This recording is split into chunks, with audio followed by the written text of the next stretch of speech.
ተማር ልጄ ወገን ዘመድ የለኝ ሀብት የለኝም ከእጄ። ተማሪዎች እንዲሁም ሌሎች ተከታታዮቻችን እንደምን ሰነበታችሁ? ይህ ከዋሸራ አካዳሚ የሚተላለፍ የ11ኛ ክፍል የስነ ህይወት ትምህርት ፕሮግራም ስርጭት ነው።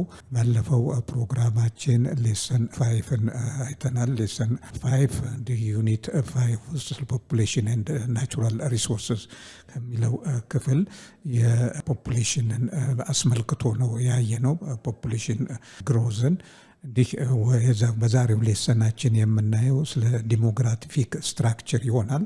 እንግዲህ በቀጥታ ወደ ትምህርቱ ከመግባታችን በፊት ሁልጊዜ አደራ እንደምንላችሁ የአካዳሚያችን ዓላማ ትምህርት የመምህራን እጥረት፣ የግብዓት እጥረት ባለበት አካባቢ እኩል ለተማሪዎች ተደራሽ ሆኖ ተማሪዎችን እኩል ተወዳዳሪ ለማድረግ ስለሆነ ይህንን ለማድረግ ይቻል ዘንድ ሼር፣ ሰብስክራይብ እና ላይክ በማድረግ እንድትተባበሩን አደራ ጭምር እንጠይቃለን። እንግዲህ ባለፈው ትምህርታችን ስለ ፖፑሌሽን ሌሰን 5 ላይ ስለ ፖፑሌሽን ግሮዝ አይተናል። ፖፑሌሽን ግሮዝ ምን ማለት እንደሆነ አይተናል። ፖፑሌሽን ግሮዝ ማለት ኢንክሪመንት ኦፍ ሂውመን ፖፑሌሽን የሰው ልጆች ቁጥር መጨመር ማለት ነው። ሌላ ምንም ማለት አይደለም። እንግዲህ ይሄ ፖፑሌሽን ግሮዝ ደግሞ በሁለት መንገድ እንደሚገለጽ ፖፑሌሽን ግሮዝ ካን ቢ ዲስክራይብድ ዩዚንግ ኤክስፖኔንሻል ግሮዝ ኦር ሎጂስቲክ ግሮዝ። ኤክስፖኔንሻል ግሮዝ ስንል አንድ አካባቢ ላይ ጥሩ ምቹ ሁኔታ ባለበትና በማክሲመም ግሮዝ ሬት የሚታይበትን ሁኔታ ለመግለጽ የሚያስችል የፖፑሌሽን ግሮዝ መገለጫ ነው። እንግዲህ ይህንንም በተመለከተ ኤክስፖኔንሻል ግሮዝ ሞዴል አይተናል። ሌላኛው ያየነው ደግሞ ሎጂስቲክ ግሮዝ ሞዴል ነው። እንግዲህ በፖፑሌሽን ግሮዝ ላይ ሁልጊዜ የሪሶርስ ሊሚት ስላለ አንድ ፖፑሌሽን ኤክስፖኔንሻሊ ግሮዝ በቀጣይነት ዩኒፎርምሊ ሊያድግ አይችልም። የሪሶርሶች እጥረት፣ ሌሎችም ነባራዊ ሁኔታዎች ለውጥ ስለሚከሰት ያን አይነት ዩኒፎርሚቲ ያለው ግሮዝ ለማድረግ አስቸጋሪ ስለሆነ ይህንን ያካተተና ይህንን ለማግለጽ የሚያስችል ሎጂስቲክ ግሮዝን ፎርሙላ ወይንም ሞዴል ሳይንቲስቶች በመጠቀም ያለውን ነባራዊ ሁኔታና የህዝብ ቁጥርን እድገት ለመግለጽ ተጠቅመውበታል። እንግዲህ በሎጂስቲክ ግሮዝ ሞዴልንም አይተናል። በኤክስፖኔንሻል ግሮዝ ሞዴል ፖፑሌሽን ግሮዝ በግራፍ ላይ ፕሎት በሚደረግበት ጊዜ የጄ ሼፕ ከርቭ ያለው ግሮዝ ሲያሳይ፣ በሎጂስቲክ ግሮዝ ላይ ግን ኤስ ሼፕ ከርቭ ያሳያል። በዛ መልኩ ይገለጻል ማለት ነው። እነኚህን እንግዲህ በስዕላዊ መግለጫ በኤግዛምፕል አይተናል። በዛሬው ሌሰናችን የምናየው ስለ ዲሞግራፊክ ስትራክቸር ነው። ሌሰን 6 ስለ ዲሞግራፊክ ስትራክቸር ዲል የሚያደርግ ነው ማለት ነው። ይህ ዲሞግራፊ ማለት ምን ማለት ነው? ዲሞግራፊ is this statistical study of population size, the science that enable us to predict whether population will remain the same size in the future or how they may change.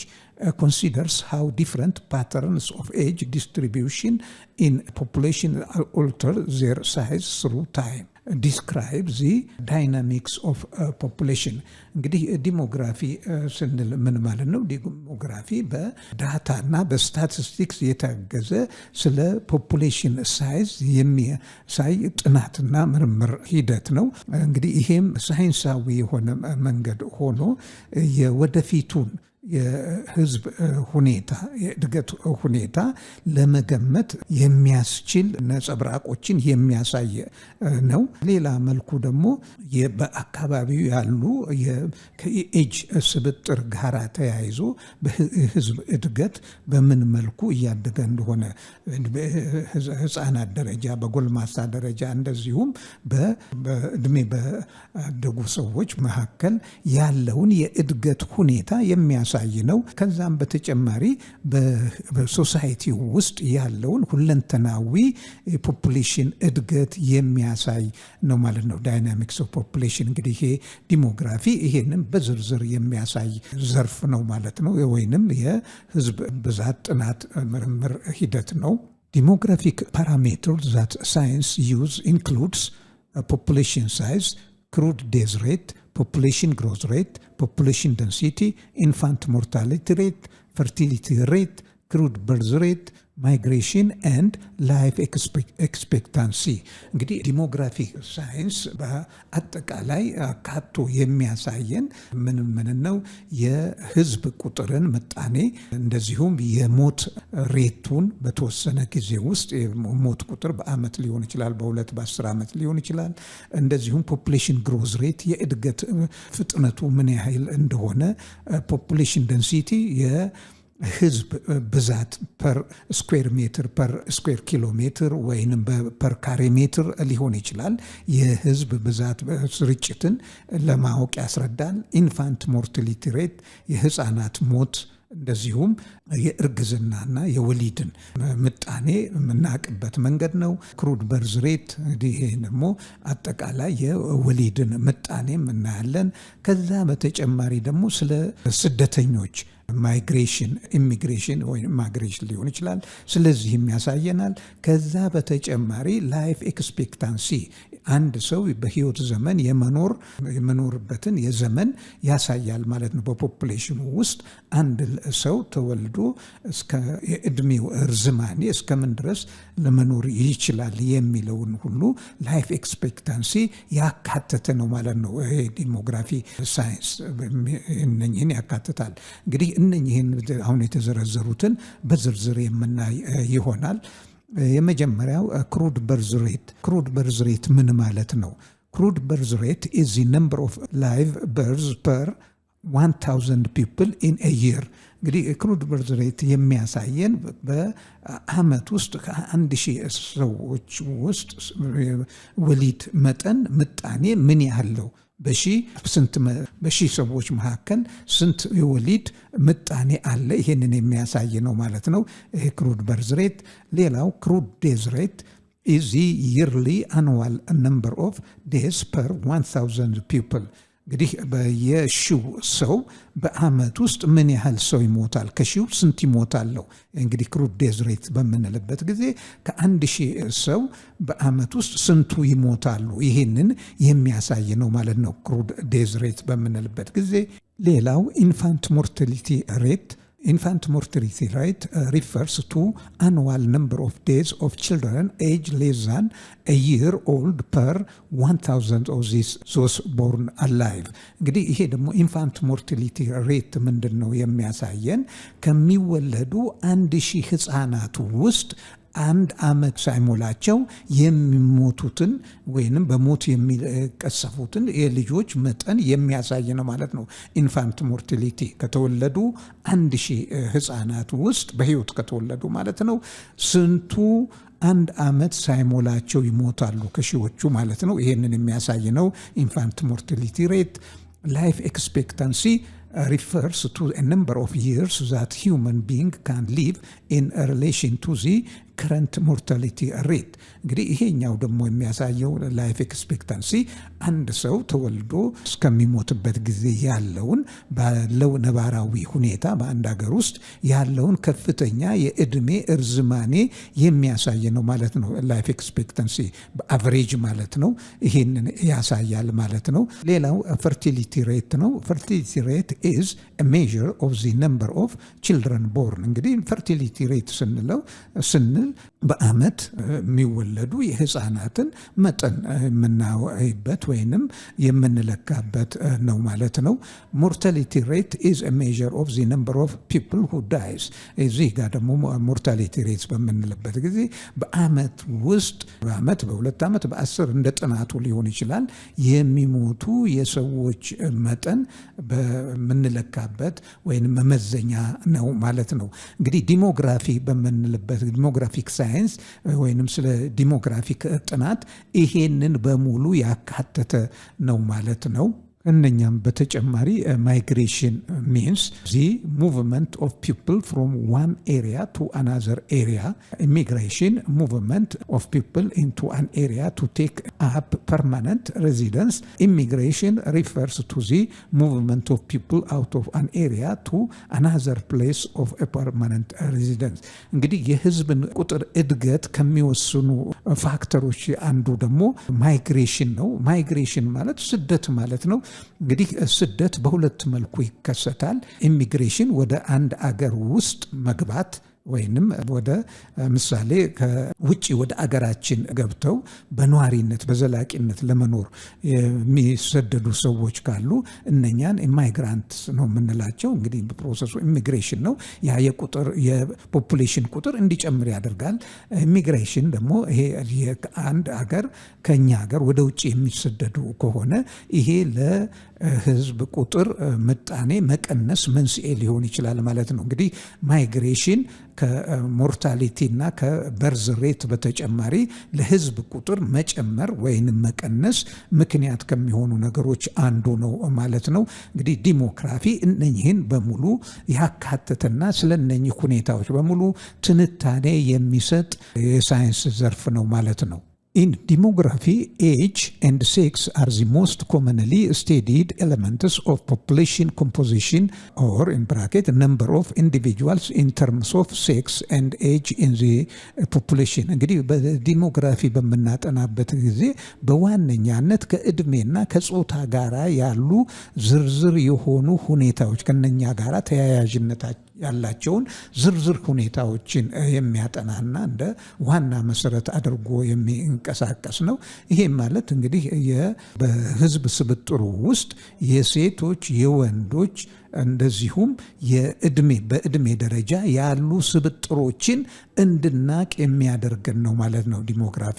The age sex structure is important because young pupils are more likely to reproduce, whereas older people have higher rate of dying. እንግዲህ ኤጅ ኤንድ ሴክስ ስትራክቸር ምንድን ነው አስፈላጊነቱ የሚል ጥያቄ ሊነሳ ይችላል። እንግዲህ ኤጅ እና ጾታ በህዝብ ቁጥር መጨመር ይሁን መቀነስ ዋነኛ ሚና አላቸው። ይሄም ለምሳሌ ወጣቶች የመዋለድ የመራባት የማደግ እንደዚሁም በስራም ይሁን ፕሮዳክቲቭ ፓርቶች ናቸው በሶሳይቲ ውስጥ። የቁጥር ጭማሪም የህዝብ ቁጥር ጭማሪም ዋነኛ ተዋናዮች በወጣትነት ደረጃ ያሉት ሲሆኑ በጎልማሶችና ደግሞ በእድሜ የገፉት ሰዎች ብዙውን ጊዜ ከእድሜ ጋራም ተያይዞ ለሞት ተጋላጮች ናቸው ማለት ነው። እንግዲህ ሞትና ወሊድ ነው ዋነኛው የህዝብ ቁጥር ምጣኔ ላይ ሚና ያለው ብለናል በውይይታችን መነሻ ላይ። ስለዚህ እድሜና ጾታ ደግሞ ከሞትና ከመዋለድ ጋራ በቀጥተኛ የሆነ ግንኙነት ስላላቸው ነው የኤጅና ሴክስ ስትራክቸር በዋነኛውነት ኢምፖርታንት ነው ወይንም አስፈላጊ ነው በዚህ ዲሞግራፊክ ጥናት ውስጥ የሚባለው። The age and sex data of individuals in a population are often compared over time using population pyramid. ምንድን ነው? በጾታ በእድሜ ያለውን ስብጥር በአንድ ፖፑሌሽን ውስጥ ለመግለጽ ፖፑሌሽን ፒራሚድ ይጠቅማለው። በፖፑሌሽን ፒራሚድን እንጠቀማለን ወይንም ጥናትና ምርምር የሚያደርጉ ሰዎች በዚህ በፖፑሌሽን ፒራሚድ የዚህን የእድሜና የጾታ ስብጥር በየአመታቱ ያለውን ለመግለጽ ይጠቀሙበታል ማለት ነው። Population pyramid is a graphical representation of age and sex composition of a specific population. እንግዲህ ፖፑሌሽን ፒራሚድ ስንል ምን ማለት ነው?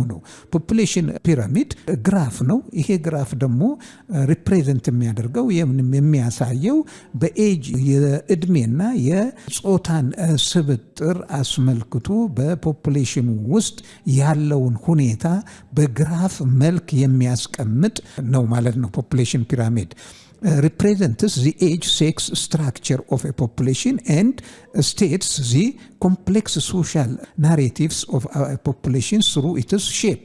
እንግዲህ ይሄ ግራፍ የእድሜ የኤጅ ስብጥርን ብቻ የሚያሳይ ሳይሆን የሞትን ሂደት የወሊድን ሂደት በየትኛው እድሜ ደረጃ እንደሚበዛ በየትኛው እድሜ ደረጃ እንደሚቀንስ የትኛው ደረጃ ላይ ያለው ፖፑሌሽን ፕሮዳክቲቭ እንደሆነ እና ይህን የመሳሰሉትን ሁሉ ለመግለጽ ወይንም የነኛ ሁሉ ነጸብራቅ ነው ማለት ነው። ያንን ሁሉ የሚያሳይ የግራፍ አይነት ነው ማለት ነው ፖፑሌሽን ፒራሚድ። Demography uses this graph population pyramid to evaluate the extent of development for a given population in a country and make a prediction about the type of services that a population will need, such as school, hospital, home, etc. Population pyramid is known as age and sex pyramid. እንግዲህ እዚህ ጋር ምንድን ነው የሚለው ይሄ ዲሞግራፊ ይህንን ግራፍ ፖፑሌሽን ፒራሚድን የሚጠቀመው አንደኛ የህዝብ ፖፑሌሽን በአንድ ሀገር ውስጥ የህዝብን እድገት ሁኔታ ለመግለጽ በአንድ ሀገር ውስጥ ያለውን የህዝብ የእድገት ሁኔታ ለመግለጽ ምንም አስተዳደግ አኗኗር ሁኔታ ለመግለጽ የሚጠቅም ነው። ከዛም በተጨማሪ ያንን ብቻ ሳይሆን የሚያሳውቀው የወደፊቱን የህዝብ እድገት ሁኔታ ለመገመትም ያስችላል።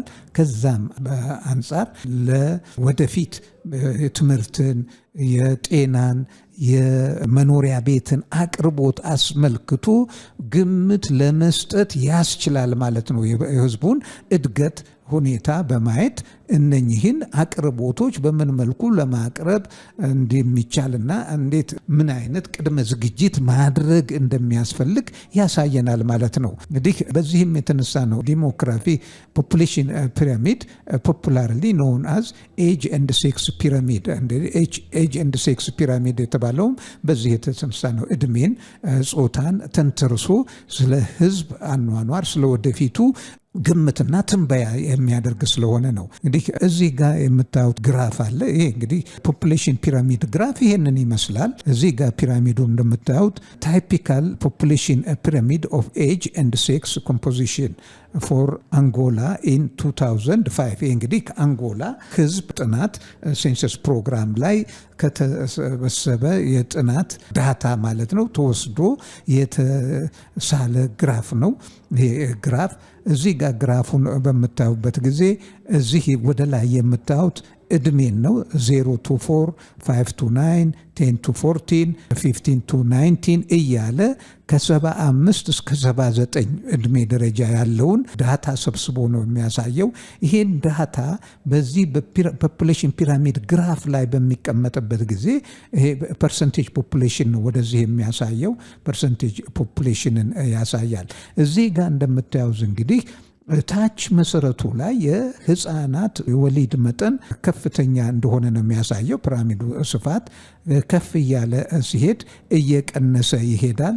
የዚህ ጋር በምትመጡበት ጊዜ ላይፍ ኤክስፔክታንሲው እዚሁ ከ75 እስከ 79 ባለው ነው። እዛ በኋላ አያሳይም። በዚህ በኩል የምታዩት የሴቶችን ነው። በዚህ በኩል ስታዩ ደግሞ የወንዶችን ነው። የወንዶቹንም ያሳያል። የሴቶቹንም በፖፑሌሽኑ ውስጥ ያላቸውን ምጣኔ ያሳያል። ይሄ ምጣኔውን ብቻ ሳይሆን በየእድሜ ደረጃ ላይ እዚህ እንደምታዩት ከፍተኛው የሚታየው ከ20 እስከ 24 ባለው ነው። ከዛ ከ30 ወደ ላይ በሚሄድበት ጊዜ እየቀነሰ ይሄዳል። እንግዲህ ይሄንን ያሳየናል ማለት ነው። ይሄንን የአንድ ሀገር መንግስት ይሄንን ተመርኩዞ የራሱን የሆነ እቅዶች ያወጣል ማለት ነው። ይሄንን እቅዱ ለህዝቡ አስፈላጊ የሆኑትን የኢንፍራስትራክቸር፣ የሕክምና፣ የትምህርት፣ የሌሎችም አቅርቦቶችን በዚህ ተንተርሶ የማቅረብ እድል ይኖረዋል ማለት ነው። ታይፕስ ኦፍ ፖፑሌሽን ፒራሚድስ እንግዲህ ፖፑሌሽን ፒራሚዶች የተለያዩ አይነቶች አሉ። እነኚህን ታይፕስ ኦፍ ፖፑሌሽን ፒራሚድስ እናያለን። there are 3 types of population pyramids. These are expansive population pyramid, constrictive population pyramids and stationary population pyramid. እንዲህ 3 አይነት ፖፑሌሽን ፒራሚዶች አሉ። የህዝብ እድገትና የጾታና የእድሜ ስብጥርን ለመግለጽ የሚያገለግሉ አንደኛው ኤክስፓንሲቭ ይሄ በቅድም ያየነው አይነት ዘርጠጥ ያለ ፒራሚድ ነው። ሁለተኛው ደግሞ ኮንስትሪክቲቭ ይሄ ፖፑሌሽን ፒራሚድ ይሄ ሰብሰብ ያለ ፒራሚድ ነው። እነሱም በዝርዝር እናያለን። ስቴሽነሪ ደግሞ ወጥነት ያለው ፒራሚድ አይነት ነው እና እነዚህ ሶስት አይነት በዚህ በሶስት አይነት ፒራሚዶች የዓለም ሕዝብ ቁጥር እድገት በጾታና በእድሜ አንጻር ይተነተናል ማለት ነው። እነኚህን እያንዳንዳቸው እናያለን። በመጀመሪያ ኤክስፓንሲቭ ፖፑሌሽን ፒራሚድ ይሄ መጀመሪያው ኤክስፓንሲቭ ፖፑሌሽን ፒራሚድስ የምንለው used to describe population that are young and growing, has a broad base and a narrow top. እንግዲህ ይሄ ኤክስፓንሲቭ ፖፑሌሽን ፒራሚድ የሚጠቅመው በወጣት ደረጃ የወሊድ መጠን ሀይ የሆነና እድገት መጠንም የፖፑሌሽን ሳይዝ ወይንም የህዝብ ቁጥር ምጣኔ እድገት በጣም ከፍተኛ በሆነበት የሆነንና የወሊድ መጠንም ከፍተኛ የሆነን እድገት ለመግለጽ የሚያገለግል ነው። ይህ ፒራሚድ ደግሞ ወደ መነሻው ላይ ሰፊ ሆኖ ወደ ጫፍ ስትሄዱ ጠባ የሆነ ነው። ያን አይነት ፒራሚድ ነው። ቀደም ሲል ያየነውን አይነት ማለት ነው። show the presence of large percentage of the population in the younger age group and show high fertility rate with lower life expectancies. Many third world countries have expansive ፖፑሌሽን ፒራሚድስ።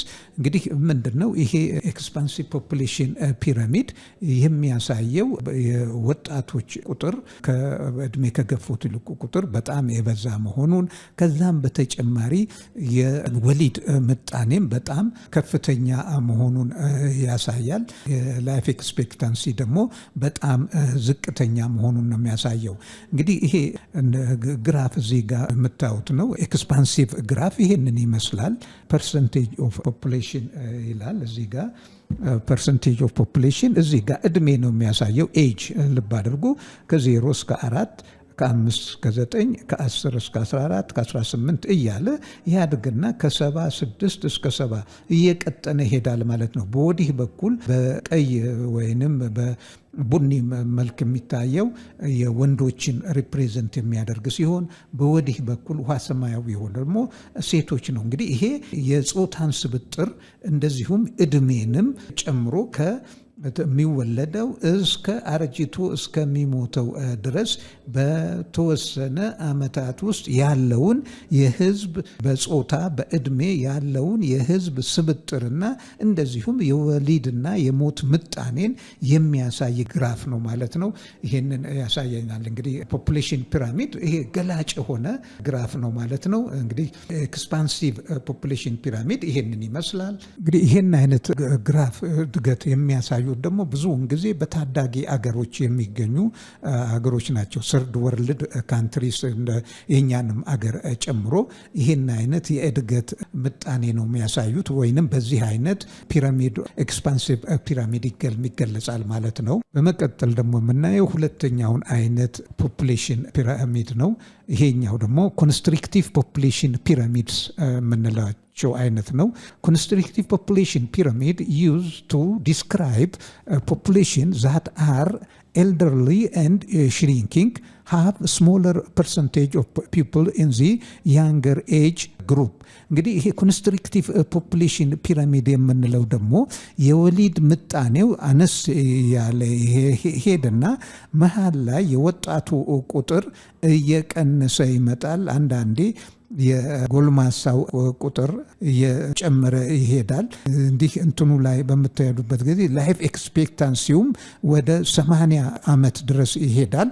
የአዛውንቶች ብዛት የጎልማሶች ብዛት እየጨመረ ይሄዳል። ኦልሞስት እንግዲህ ፒራሚዱ ከስር መቀነስን ያሳያል። ወደ ላይ መሀል ላይ ስታዩ ወጣቱ ጎልማሳው በርከት ይላል። ከ20 እስከ 29 ወይም ከ30 እስከ 34 ያለው ከዛ ወደ ላይ በምትመጡበት ጊዜም የሞት ምጣኔው ተመጣጣኝ በመሆኑ እየቀነሰ ይሄድና ጫፍ ላይ በርከት ያለ የሴቶች ወንዶችም ምጣኔ ይታያል። እዚህ ጋር እንደምታዩት እንግዲህ የሴቶች ዜጋ በእድሜ ረዘም ያለ እድሜ የመኖር እንትን ስፋቱ ያንን ያሳያል። የወንዱ ጠበብ እያለ እዚህም ስታዩ የወንዱ አነስተኛ ነው። እዚህ ጋር ስትመጡ ደግሞ የወንዱና የሴቱ እኩል ነው እድሜ ዋይዝ። ይሄንን ሁሉ እንድናነብ ያስችለናል ማለት ነው። እንግዲህ ይሄ ኮንስትሪክቲቭ ፖፑሌሽን ፒራሚድ ይሄንን ነው የሚያሳየው ማለት ነው። ወይንም ይሄንን ይመስላል። እድሜ ነው እዚህ ጋር የምታዩት። እዚህ ጋር ደግሞ ፐርሰንቴጅ ኦፍ ፖፑሌሽን ነው ይሄንን ያሳያል ማለት ነው። Countries with higher level of economic development have constrictive population pyramids because access to quality education and health care is available to a large portion of the population. እንግዲህ ኮንስትሪክቲቭ ፒራሚድ የሚገለጽ የህዝብ እድገት ያላቸው በአብዛኛው የኑሮ ሁኔታቸው ያደገ እና በኢኮኖሚ የዳበሩ ሀገራት ናቸው። እነኚህም እንግዲህ የዳበሩ ሀገራት ለህዝቦቻቸው የትምህርት አቅርቦታቸው፣ የጤና አቅርቦታቸው አቅርቦት ተመጣጣኝ በሆነ ደረጃ ስለሆነ ነው። ያን አይነት የህዝብ እድገት ሁኔታ ኦልሞስት ተመጣጣኝ ሙሉ በሙሉ ተመጣጣኝ ነው ባንልም ተመጣጣኝ በሆነና በዚህ በኮንስትሪክቲቭ ፖፑሌሽን ፒራሚድ ሊገለጽ የሚችል የህዝብ እድገት ሁኔታ የሚያሳዩ በኑሮ ሁኔታቸው በኢኮኖሚያቸው የበለጸጉ ሀገራት ናቸው ማለት ነው። ይሄም ከትምህርትና ከጤና ጋራ ተያያዥነት አለው። የጤና አጠባበቁ የአዌርነስ የምንለው ነገር የግንዛቤ እንትኑ ከፍ ካለ የፖፑሌሽን እድገቱ ተመጣጣኝነትን ያሳያል ማለት ነው። በሶስተኛ ደረጃና በመጨረሻ የምናየው ደግሞ ስለ ስቴሽነሪ ፖፑሌሽን ፒራሚድስ ነው። ስቴሽነሪ ፖፑሌሽን ፒራሚድስ are used to describe populations that are not growing. Shows an almost equal proportion of the population in each age group in that it taper at the top. እንዲህ ይሄኛው ደግሞ ስቴሽነሪ ፖፑሌሽን ፒራሚድ ደግሞ በዚህ የሚገለጠው የፖፑሌሽን እድገት ምንም አይነት እድገት የማይታይበት የወሊድና የሞት ምጣኔው ተመጣጣኝ የሆነ ከስር ወደ ላይ በምትሄዱበት ጊዜ እንዲያውም ከስር አነስ እያለ በእድሜ ጎልማስ እዚህ ጋር እንደምታዩት ከ30 እስከ 34 ከ45 እስከ 48 ያለው ሰፋ ይላል። ወደ ላይ ስትሄዱም ከቀደም ካሉት እየጨመረ ይሄዳል። ጫፉ ላይ ለሌላው ሾል ማለት ሳይሆን ይሄ ላይፍ ኤክስፔክታንሲው ከ80 ዓመት ድረስ ስለሆነ ይህን አይነት እድገት ያሳያል ማለት ነው። በዚህ ስታው የወንዱንም የሴቱን በዚህ ጋር ፊሜልስን ነው የሚያሳየው። በወዲህ በኩል የሚያሳየው የወንዶችን ነው። ይሄ የሚያሳየው እድሜ ነው። እንግዲህ እዚህ ጋር እንደምታዩት ጫፍ ላይ ስትሄዱ የሴቶች በእድሜ ለረጅም ጊዜ የመኖር እድል ከፍተኛ መሆኑን ያሳያል። የወንዶች ደግሞ ከዛ ጋር አነስ ያለ መሆኑን ያሳያል። እንግዲህ ይሄንን በግልጽ እንድናቅ ይረዳናል ማለት ነው። ይሄ ግራፍ ይህን አይነት ሁኔታን ነው የሚገልጸው። እንግዲህ በእድሜ ደረጃ በየእድሜ አንጻሩ የሚታየውን የእድገት ሁኔታ የሞት ሁኔታ ይገልጽልናል ማለት ነው። There is no decrease or increase in population. It is stable. በዚህ ግራፍ መሰረት በዚህ ስቴሽነሪ ፒራሚድ ኦፍ ፖፑሌሽን ግሮዝን በምናይበት ጊዜ there is no decrease or increase in population. It is stable. መጨመርም መቀነስም አያሳይም። የማይዋዥቅ የህዝብ ቁጥር የሚያሳይ ነው ማለት ነው። Developed countries where birth rate and low and overall quality of life is high and stationary population pyramid. እንግዲህ ይሄ በርዝ ሬቱ በጣም ዝቅተኛ ነው እንደገና የኑሮ ሁኔታ ደግሞ በጣም ምቹ ነው። ያም በመሆኑ የህዝብ ቁጥር የማይዋዥቅና ቋሚ በሆነ ስቴሽነሪ ፖፑሌሽን ፒራሚድ ይገለጻል ማለት ነው። እንግዲህ ተከታታዮቻችን የዛሬውን ሌሰን በዚህ የምናበቃ ይሆናል። በዛሬው ሌሰናችን ስለ ዲሞግራፊ አይተናል። ዲሞግራፊ ደግሞ እንዴት የህዝብ ቁጥር፣ የጾታ፣ የእድሜ ስብጥርን ለመግለጽ የተለያዩ ኢኮኖሚካል ሁኔታዎችንም ለመግለጽ እንደሚጠቅም ጭምር ነው ያየነው። እነኚህን በዝርዝር አይተናል። እንግዲህ የዛሬውን ሌሰን በዚህ የምናጠቃልል ይሆናል። በሌሰናችን ማጠቃለያ ደግሞ ሁልጊዜ አደራ የምንላችሁ የአካዳሚያችን ስኬት መለኪያ የእናንተ እርካታ ስለሆነ በትምህርቱ በሚሰጠው ትምህርት ላይ የምትሰጡት የማሻሻያ ይካተት የምትሉትን ሀሳብ ከመስጠት ወደኋላ እንዳትሉ አደራ ጭምር እንጠይቃለን። በሚቀጥለው ሌሰን እስከምንገናኝ ደህና ሁኑ፣ ደህና ሰንብቱ ተማሪዎች።